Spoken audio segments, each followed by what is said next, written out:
أشهد أن لا إله إلا الله وحده لا شريك له وأشهد أن محمدا عبده ورسوله صلى الله عليه وآله وسلم. يا أيها الذين آمنوا اتقوا الله حق تقاته ولا تموتن إلا وأنتم مسلمون. يا أيها الذين آمنوا اتقوا الله وقولوا قولا سديدا يصلح لكم أعمالكم ويغفر لكم ذنوبكم ومن يطع الله ورسوله فقد فاز فوزا عظيما. أما بعد، إخوة الإيمان، أحييكم بتحية الإسلام ألا وهي السلام عليكم ورحمة الله وبركاته.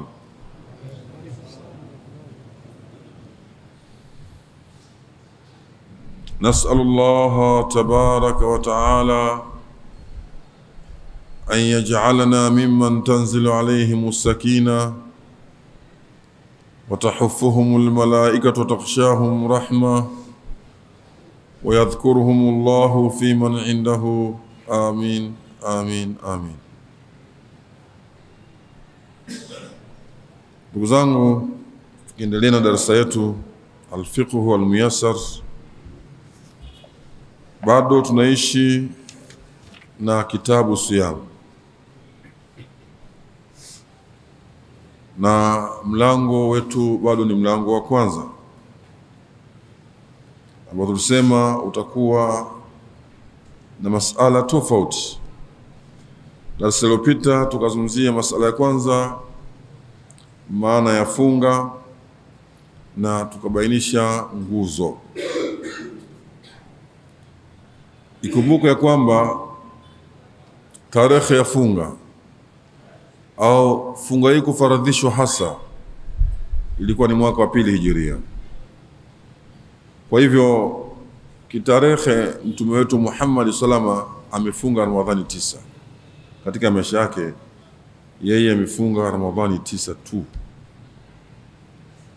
Mwaka wa 11 Hijiria amefariki na imefaradhishwa mwaka wa 2. Kwa hiyo ukipiga hesabu hapo na miaka 9 ndio alifunga mwezi mtukufu wa Ramadhani. Tukazungumzia masala ya pili, hukumu ya funga Ramadhani na dalili. Tukaona kwamba kwa ijmaa ni swala la wajibu kwa mujibu wa Qur'ani, Sunna, ijmaa na makubaliano ya Waislamu wote. Yote ambaye atakayepinga funga kwamba haipo, huyu atakuwa ni kafiri. Faniyadhu billahi min dhalik. Leo tunaingia al-mas'alatu thalitha, mas'ala ya 3, aqsamu siyam. Nazungumzia kuhusiana na vigao vya funga. Aqsamu siyam, vigao vya funga. As-siyamu qismani, anasema funga tuwaweza kugawa katika sehemu kuu mbili. Kuna funga ni wajibu, as-siyamu wajibu. Kuna funga ni wajibu wa tatawu, na kuna funga ni sunna. Walwajibu yanqasimu ila 3 aqsami, na funga ya wajibu pia imegawika katika sehemu kuu 3. Walwajibu yanqasimu ila 3 aqsami, na funga ya wajibu imegawika katika sehemu kuu 3. Funga ziko type mbili, aina mbili, sehemu mbili. Kuna sehemu ya kwanza ni wajibu na sehemu ya pili ni sunna. Na hii wajibu pia ina sehemu kuu 3. Ya kwanza, funga ambayo ni wajibu lazima tufunge. Ya kwanza ni saumu Ramadhan, ni funga ya mwezi mtukufu wa Ramadhan. Ya pili ambayo ni funga ni wajibu, saumul kafarati, saumu za kafara. Ikitokezea kuna kafara ambaye imewajibika kufunga, basi ile funga inakuwa ni wajibu. Ni lazima mfungaji huyo afunge. Akitaka funga, asipotaka atafunga. Saumu ya kiapo, saumu ya mtu ambaye amefanya jambo baya katika mwezi wa Ramadhani, mfano ameingilia mke mchana wa Ramadhani, kuna saumu ya kafara ya kufunga miezi miwili mfululizo, ni wajibu kwake kufanya hivyo, na mfano kama huo. Na aina ya tatu, saumu nadhiri, saumu ya nadhiri ambayo mtu mwenyewe anajiwajibishia, anakusudia mimi naweka nadhiri ya kufunga siku 3 kabla ya kufanya mtihani wangu, au ndafunga siku 3 baada ya kufanya mtihani wangu. Kwa hivyo ukiweka nadhiri hiyo ni wajibu kuitekeleza, ni fardhi katika kuitekeleza. Anasema wal kalamu huna yanhasuru fi sawmi Ramadhan, na mazungumzo yetu hapa sisi yatafupizika kwenye funga ya Ramadhani. Yanhasuru fi sawmi Ramadhana, yatafupizika kwenye funga ya Ramadhani. Wa fi sawmi tatawwu'i, na katika funga ya sunna ya kujitolea. Amma baqiyatul aqsami, ama vigao vya bakia, yani funga ya kafara na funga ya nadhiri, fatati fi mawadhiha, hizi funga hizi ya kafara na nadhiri itakuja katika sehemu yake insha Allah, ambayo iko mbele muda si mrefu insha Allah taala, akipenda Allah tabaraka wa taala. Almas'alatu rabi'a, mas'ala ya 4, fadlu siyami shahri Ramadhana, fadila za kufunga mwezi mtukufu wa Ramadhani. Wal hikmatu min mashru'iyyati sawmihi, na hikma ya kuwepo kisheria funga ya Ramadhani. Almas'ala rabi'a, azungumzia fadlu siyami shahri Ramadhana, fadila za kufunga mwezi wa Ramadhani. Wal hikmatu, na hikma min mashru'iyyati sawmihi, ya kuwepo kisheria funga hiyo ya Ramadhani. Moja, fadluhu, fadila za kufunga mwezi wa Ramadhani. An Abi Hurairata radhiyallahu ta'ala anhu عن النبي صلى الله عليه وآله وسلم قال: من قام ليلة القدر إيمانا واحتسابا غفر له ما تقدم من ذنبه ومن صام رمضان إيمانا واحتسابا غفر له ما تقدم من ذنبه. Anasema Mtume wetu Muhammad sallallahu alaihi wa sallama, man, yeyote yule. Man lil umum, hayashiri labda watu wa tabaka fulani, watu wa rangi fulani, watu wa nchi fulani. La, man kwa maana yeyote.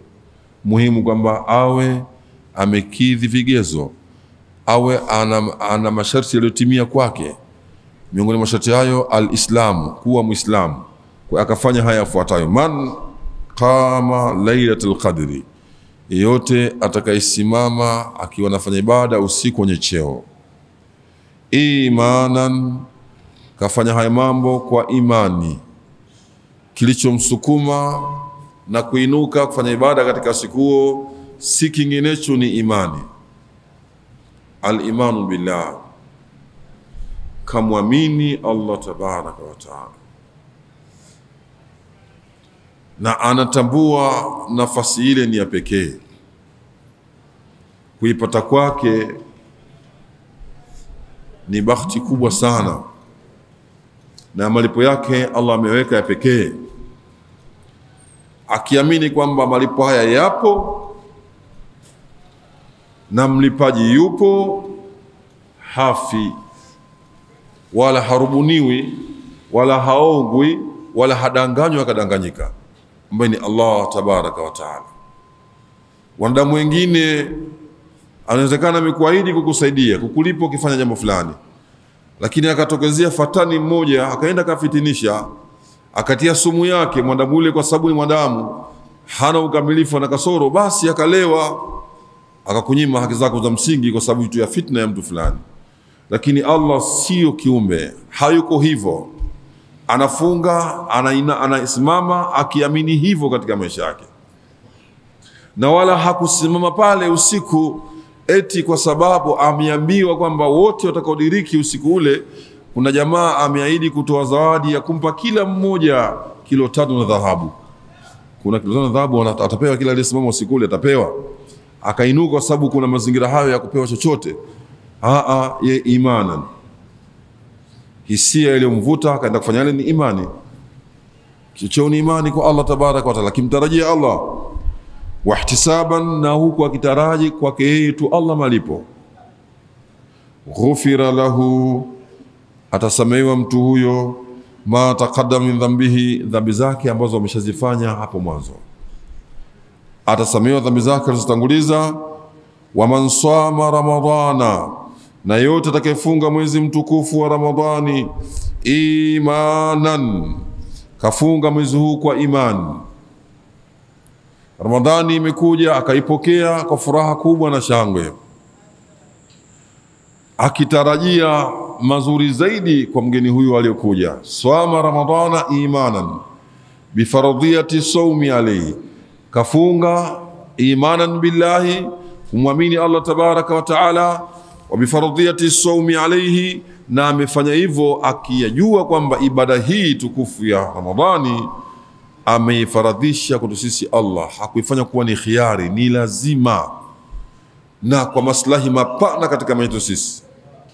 Walam yakun karihan, na mfungaji huyo hakuwa mwenye kuichukia funga ile. Anaifunga hana chuki, haumii. Maana kuna wengine sisi ikija Ramadhan tunafunga lakini tunakuwa tunaumia, tunakereka. Tafani ndo Waislamu ndo tupo, nikisakasi ya funga naonekana mtu ajabu sana. Nafunga. Walam yakun karihan, hakuwa na chuki, lakini ana mapenzi ya kutosha. Wala shakan fi thawabihi, wala hana wasiwasi na malipo yanayopatikana kwa mfungaji ndani ya Ramadhani. Soma imanan wa ihtisaban, walam yakun karihan au shakan fi thawabihi, wala hana shaka malipo yanayopatikana katika mwezi wa Ramadhani. Kafunga kwa mini Allah na kutaraji malipo kwake Allah. Ghufira lahu ma taqaddama min dhambi, atasamehewa dhambi zake ambazo amezitanguliza. Kwa hivyo wale wote ambao tunafunga Ramadhani lakini kabla ya kufunga tunafanya maovu kwa mara ya mwisho, sisi tumetoka katika maana hii. Hatufungi kwa imani, tunafunga hali ya kuwa tumelazimika tu, na hatuipendi funga, hatumwamini Mola mtukufu, kwa hiyo tumo tu. Kwa hiyo sisi tunatoka katika daira hii. Kuna watu huandaa picnic zao ndani ya mwezi wa Shabani kwenda kwenye Ramadhani. Tunafanya maasi mara mwisho, tunakwenda day out kwa mara mwisho, tukajitupe huko, kufanya huko mara mwisho, na mfano kama una. Kuna watu wanapika vyakula wanakula mara mwisho, vyakula vizuri vizuri, hali tena. We nini? Unatengeneza mazingira, yani wewe unazidi kujaribu, wakati unatakiwa funga inapokuja tengeneza mazingira ya mwili ukubali ile funga. Sasa unaweza kuilisha vyakula tena kwa kasi na kwa fujo, unategemea kitu gani? Funga si adhabu bwana. Funga ni huruma kubwa sana Allah kwetu sisi. Ina faida kubwa sana. Yani furahia kwa mgeni anayekuja na maslahi makubwa kwa wewe. Kwa hiyo katika maandalizi ambayo Mtume akiyafanya, Aisha anasema alikuwa akifunga mwezi wa Shaban, tunasema hafungui. Na akifungua tunasema hafungi tena. Ya maana nusu zima ya Shabani Mtume anaifunga. Kwa nini? Kwa ajili ya matayarisho ya kumpokea mgeni rasmi, ili mgeni akija ajisikie vizuri. Mgeni anataka maandalizi. Miongoni mwa maandalizi makubwa ni kutengeneza mazingira ya moyo wako, mwili wako katika kumkabili mgeni huyo. Bas masuala ya kula sana na kuandaa maftari kuweka ndani kwa wingi sawa, lakini ukishindwa kutayarisha imani yako, ukashindwa kutayarisha mwili wako na mazingira yako halisi ya kujipanga namna kufanya ibada katika mwezi wa Ramadhani mpaka inaondoka, wewe umekula hasara. Jipange vizuri, hakisha kwamba fursa zote za Ramadhani unazipata kikamilifu. Zote uzipate kikamilifu, kwa sababu ni faida ambayo Allah ameleta kwa mwaka mara moja. Hatujui kama utaipata kwa mwaka unaofuata. Kusoma Ramadhana imanan wa ihtisaban, ghufira lahu ma taqaddama min dhanbihi, atasamehewa dhambi zake ambazo amezitanguliza. Hadithi hiyo muttafaqun alayhi, imepokea Imam Bukhari na Imam Muslim. Wa anhu, kutoka Abu Hurairah radhiyallahu ta'ala anhu, anna an-nabiy sallallahu alayhi wa alihi wa sallama, kama mjumbe wa Allah rehma na amani zimshikie yake, anasema Qala, kasema as-salawatul khamsu, swala tano, wal jum'atu ila al-jum'a, na Ijumaa moja mpaka Ijumaa nyingine, wa ramadhanu ila ramadhana, na Ramadhani moja mpaka Ramadhani nyingine, mukaffiratun lima bainahunna idha jutunibatil kabairu, vyote hivi vinafuta vilivyokuwa baina yake.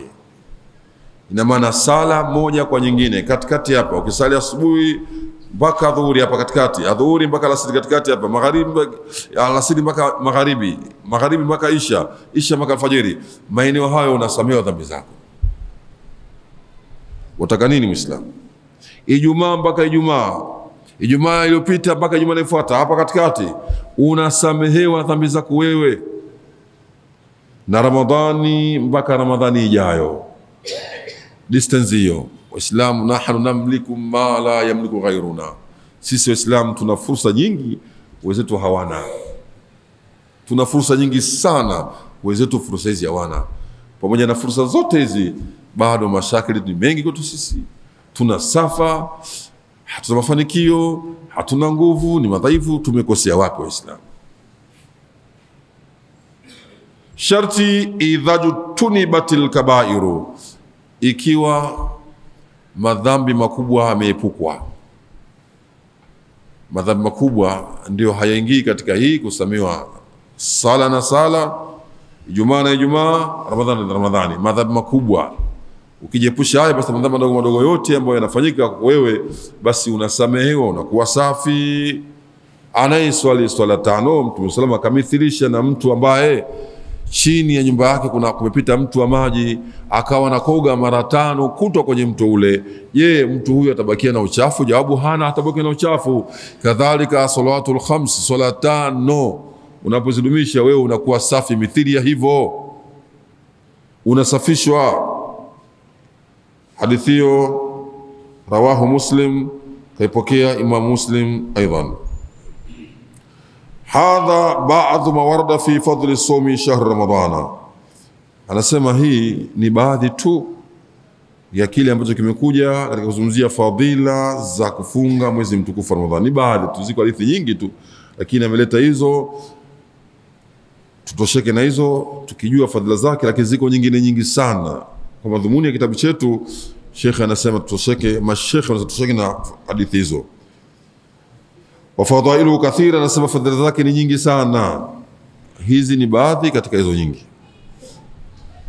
Namba 2, alhikmatu min mashruiyati sawmihi, hikma iliyokuwepo iliyopelekea kuwepo funga kisheria. Kuna hikma gani sisi kufaradhishiwa funga? Anasema shara Allahu subhanahu wa ta'ala as-sawma, Allah tabaraka wa ta'ala ametufaradhishia funga kisheria. Kimaandishi Allah ameweka funga kisheria, lihikamin adida, kwa hikma nyingi sana. Lihikamin adida, kwa hikma nyingi sana. Wa fawaidin kathira, na faida nyingi sana. Lihikamin adida, kwa hikma nyingi sana. Wa fawaid kathira, na faida nyingi sana. Famin dhalika, miongoni mwa hizo ni hizi zifuatazo. 1, tazkiyatun nafs. Miongoni mwa hekima za funga ni kuitakasa nafsi. Tazkiyatun nafsi wa tatuhiruha, na kuisafisha, kuitakasa nafsi na kuisafisha. Moja katika faida kubwa sana ambayo funga ndio imechukua nafasi kubwa katika ibada zote. Waislamu, kila ibada laha mazia, kila ibada ina special case. Kwa ujumla zote zinasimamia katika lengo moja, lakini kuna kila ibada ina special case. Katika hadithi al-Qudusi aliposema kullu amali ibn adam lahu ila as-sawm fa innahu li wa ana ajizi bi, kila amal kwa mja ni yake isipokuwa funga. Fa innahu li, hiyo ni yangu, wa ana ajizi bi, na mimi ndo mlipaji wa hiyo funga. Sasa hadithi ukitazama al-Qudsi, ina maana amali zote ni zako wewe, zaka, sala na nyinginezo zote zako wewe, lakini funga ni yake Allah. Haina maana hiyo. Lakini hii takhsis kuhusisha kwamba funga ni yake, miongoni mwa zile sababu za kufanya funga ni yake, inakwenda kurekebisha sehemu ambayo iwapo itarekebishika ibada zote kisha funga zitakubaliwa. Sehemu hiyo ni sehemu nyeti, ni katika moyo. Ndio maana mwanadamu yeyote yule anaweza kuambia amefunga, lakini funga ni siri kubwa baina yake na Mola wake. Usidhanie funga tu ni kwa chakula na kunywa. Hapana. Tulisema hiyo ni funga ndogo kwa mujibu wa vigao vya maulama. Funga kubwa ni kuzuia viungo vyako ambavyo Allah amekuruzuku na kumwasi Allah tabaraka wa taala. Kwa hiyo kitendo hicho kimepelekea kuhusishwa funga kwamba ni yake, kwa sababu ya ule tashrif ya ibada yenyewe na maeneo ambayo inakwenda kurekebisha. Kwa hiyo mfungaji anapofika pahala kweli kabisa ikatibu moyo wake mja, ikamuondoshia kibri mja, ikamuondoshia shirki mja, ikamsafisha akawa hana ria. Muislamu mfikiria, wallahi umeacha kula na kunywa, umemwacha mkeo wa halali, umeacha kile ambacho chako cha halali. Si kwamba labda umekaliwa na mtu mbele ambaye amekamata bunduki anakuambia bwana usile mpaka magharibi ifike. La, umejua kuna Allah anakuona na anajua kila chako, ukaacha kwa ajili yake yeye. Mafunzo haya mazuri uliyoyapata ya ikhlas ya kumjua Mola wako katika mazingira kama haya, watarajia nini? Kwa hiyo wewe mwenyewe binafsi inafika pahala unajenga ile respect ya hali ya juu kwa Mola wako. Unaona ukubwa na utukufu wa Allah katika nafsi yako. Kitendo cha kujizuia wewe kula na kunywa kweli kweli katika masaa yote ambayo Allah ameyaweka hayo, halafu inaingia magharibi ruhusa kula, ikawa kile cha kukila hakipo,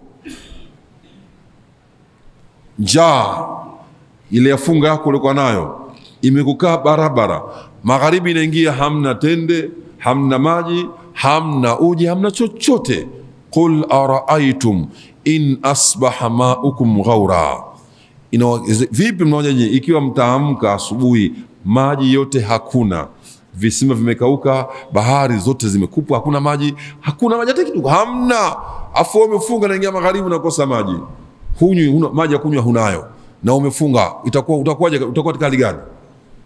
Hali ile sasa unarudi sasa unasema la, kumbe ili jinoti ile lina maana pesa mbili, haya magwaro hayana maana pesa mbili.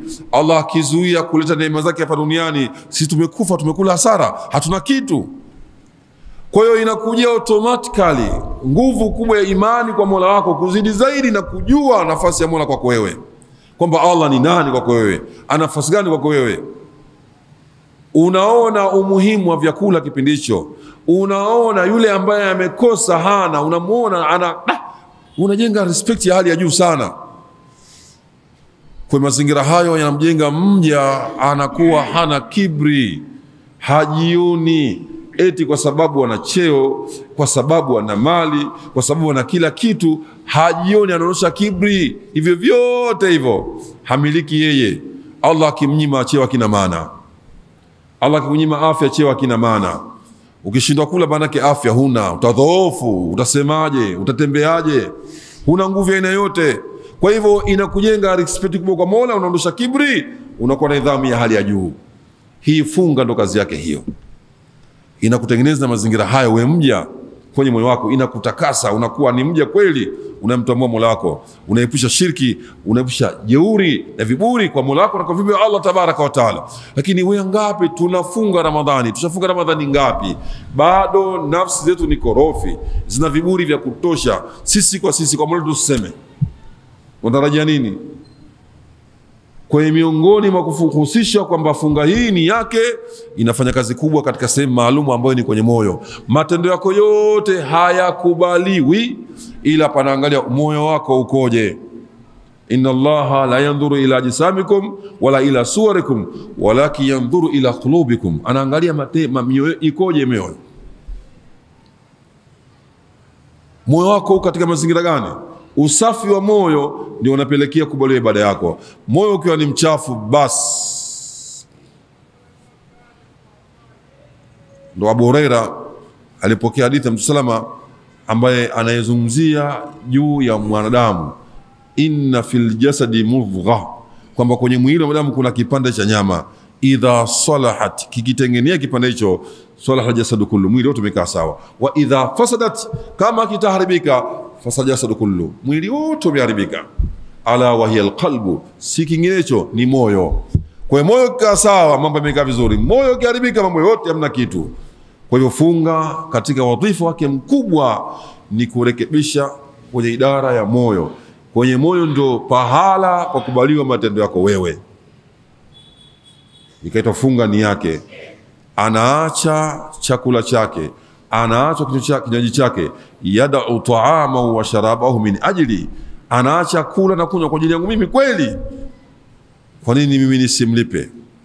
Na malipo yake ya funga haina idadi, ni mengi sana kwa nafasi yake ya funga katika moyo wako. Kwa hiyo tazkiyatu nafsi, funga miongoni mwa hikima zake ni kuitakasa nafsi, watatuhiruha, na kuisafisha iondokane na uchafu wote ambao uko ndani nafsi. Uchafu wote uondoke, ria, nifaq na mfano kama huo. Watanqiyatuha min al-akhlaq ar-radhila, lakini pia kuisafisha hiyo nafsi iondokane al-akhlaq ar-radhila. Katika mwili wa mwanadamu kuna vitu ambavyo ukifunga unapata kuvisafisha. Mwili wako wewe mara nyingi sana una michirizi na maeneo ambayo anapita shetani. Anatumia michirizi hiyo, mapito ya shetani yako katika idara yako ya moyo. Kwa hiyo sasa unaposafishwa, manake yale maeneo mapito ambayo yamechafuliwa na ibilisi na shetani, yale yanasafishwa na ile funga. Ukifunga manake unasafisha yale mapito yote ya shetani. Kwa akhlatu ar-radhila ni yale mapito machafu au ile hali chafu ambayo imekaa katika maeneo ambayo shetani ndio ameathiri. Funga inasafisha. Wal akhlaqu radhila, na tabia korofi chafu, funga inakusafisha, kuondosha kwenye tabia chafu ulizokuwa nazo. Uondokane na hizo, uwe mtu makini. Lianna sawma yudayyiqu majari shaitani, kwani funga inafunga kabisa mapito ya shetani fi badani al-insani, katika mwili wa binadamu. Funga inafunga kabisa, inazuia ile mapito ya shetani katika mwili wa mwanadamu. Pia fi sawmi, kwenye funga, tazhidu fi dunya wa shahawatiha. Tazhidu fi dunya, funga bwana inakufanya uipe nyongo dunia.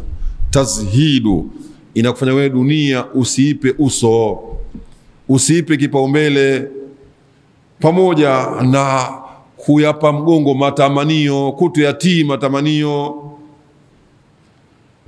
Fi sawmi tazhidu fi dunya wa shahawatiha, kwenye dunia na matamanio yake. Watarghibu fil akhirah, watarghibu fil akhirah, na funga inakuhamasisha kufanya haraka kutekeleza matendo yatakayofaa maisha yako ya baadaye ya akhera. Wa naimiha, na neema zake ambazo zipo huko akhera. Kuna hadithi ya Mtume Muhammad sallallahu alaihi wasallam inasema, inna an-nura idha dakhala al-qalba infasaha wa insharaha, haka nuru itakapopenya ikakaa kwenye moyo, nuru ai hidayah, basi ule moyo infasaha wa insharaha, hukunjuka moyo ule. Infasa huwa mpana na huwa mkunjufu. Hii ni maana tu, si kama unatanuka na kuwa mkubwa zaidi. Infasaha wa insharaha, upanuka na ukunjuka, unakuwa unabeba mambo mazito yanabebeka, unakuwa mwepesi, kuwa na maarifa ya kujua vipi itoke. Nur ikipenya kwenye moyo. Maswahaba wakauliza, afi dhalika min alamatin yurafu biha, hivyo katika hilo iko alama ambayo inajulisha? Si kuna alama ambazo zinajulisha kwamba mimi sasa moyo wangu umeingia nuru? Kuna dalili zozote, kuna alama ambazo mimi ndaziona, kwa alama hizo ndajua kwamba nuru imepenya katika moyo wangu? Mtume salama akawaambia miongoni mwa alama zake, at-tajafi an daril ghurur wal inabatu la daril khuldi,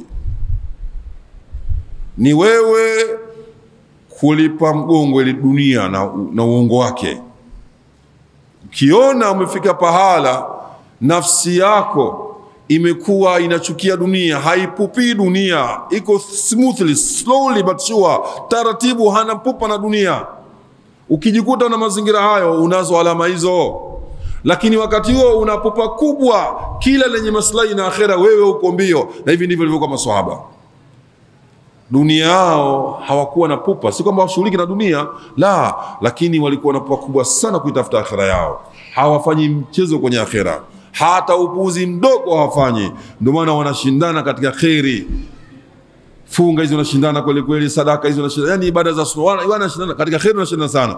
Kila penye khairi, basi kila mmoja yuko tayari kuifanya khairi hiyo, kwa sababu wanaipupia akhera, lakini dunia kwao ina nafasi ndogo sana. At-tajafi an daril ghurur wal inabatu ila daril khuldi. Na alama nyingine, wal isdadu bil mauti qabla nuzulihi, mja anajiandaa na kufa kabla mauti kumkuta, anakuwa tayari. Hivi sasa hivi mfano, kila mmoja yuko tayari kufa hivi sasa.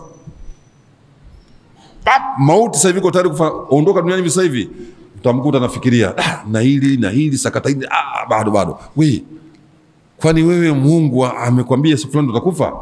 Hajakwambia wala ujui, lakini lazima uwe na matayarisho kabla mauti. Wewe wakati wote, wewe msafiri, kaa chonjo, kaa stendi, gari nakuja. Kwa ukiona mtu haiko tayari kufa, hapo alipo yeye mwenyewe, yani ile akijifikiria kufa, akaona bora mimi sasa hivi nisife, tatizo hilo. Ina maana wewe una majanga, yapo mambo huwezi kuyacha, una shirki za ajabu, una wizi wa ajabu, huwezi kuacha, una uonevu wa ajabu, huwezi kuacha, unao, uko tayari kufa kwa muda ule. Wasubiri mpaka mambo yakae sawa kidogo. Lini? Adhabu kubwa sana hii. Hakuna taswifi, haipo kwamba nita hamna. Kwa hiyo kujiandaa na kufa kabla ya kufa ni alama kwamba nuru imepenya katika moyo wako. Hivi ndivyo ambavyo mtusema aliwajibu maswahaba. Kwa katika funga, jamani, tunapata kuipa nyongo dunia na matamanio yake ya dunia, lakini inaturakibisha na akhira na neema zake. Je, tunafunga sana, tumefikia tija hii? Tumefikia falsafa hii? Namba 3, as-sawm yab'ath 'ala al-'atfi al-masakin. Funga inapelekea kuwa na hisia ya huruma, kuwa na hisia ya msaada kwa wale maskini, washuuri bil alami, na kuhisi maumivu kwamba maumivu haya, kumbe mwenzangu ambaye maskini anapata kuliko hivi, mimi ndo angalau siku 30 zibasi au 29, mwenzangu mwaka wote ana mazingira haya. Kwa hiyo unajenga hisia ya huruma kwa machungu uliko nayo anayapata mwezio. Lianna saima, kwani mfungaji, yadhuku alama aljui, anaonja machungu ya njaa, wal atash, na kiu. Kwa hiyo machungu ya njaa na kiu anayona yeye ndiyo anayapata mtu aliyekuwa maskini. Kwa hivyo na yeye sasa anayatambua vizuri haya, anakuwa na huruma mapema kumsaidia maskini, kwa sababu naye amejenga hivyo, ameyaona hilo wazi kaliona. miongoni mwa hekima tumetuambia tufunge ili tuzidi kuwa karibu kwa kusaidiana. Utakuwa vipi karibu na sehemu zako? Ukishajua hali anaipata mwenzio, basi kama imani kweli unayo, utafanya nini? Utamsaidia, kwa sababu unajua mazingira alikuwa na dhiki alikuwa nayo. Lao umekaa kwenye raha tu, hutojua dhiki yake, kwa hiyo hutokuwa na hisia za kumsaidia.